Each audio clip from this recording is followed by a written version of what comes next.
Здравейте всички от VBOX 7, аз съм Крис Донал, чертал 0 и това е нещо като рекламка на моят сървър.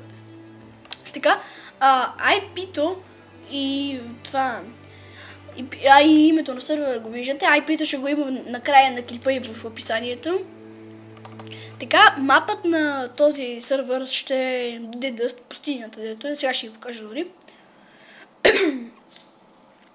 Дано да ви хареса на сървъра, влизите редовно. В сървъра ще е включен от 7 часа. Не, мисля, че няма да е от 7.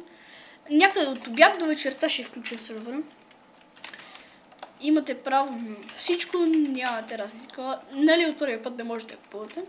Така, да, имате си право на всичко в сървъра. Да, разбира се, без обиди. Ако има обиди, ще бадна някой и няма го включа. Не, ще го включа, но след по-дълго време, не след половин час.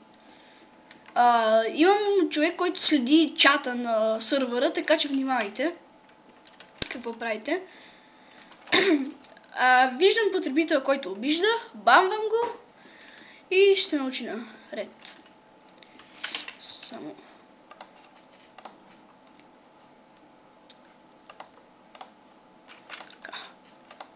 Готово, прави го.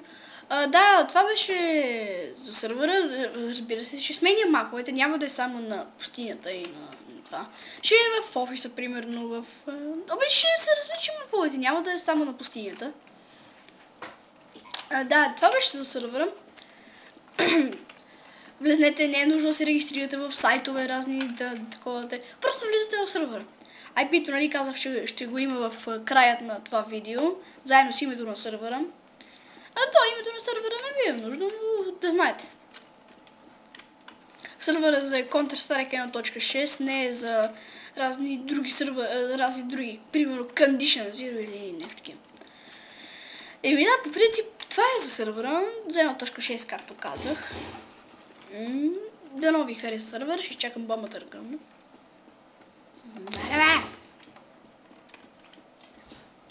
Да, това беше общо взето за сървъра. Дано ви хареса.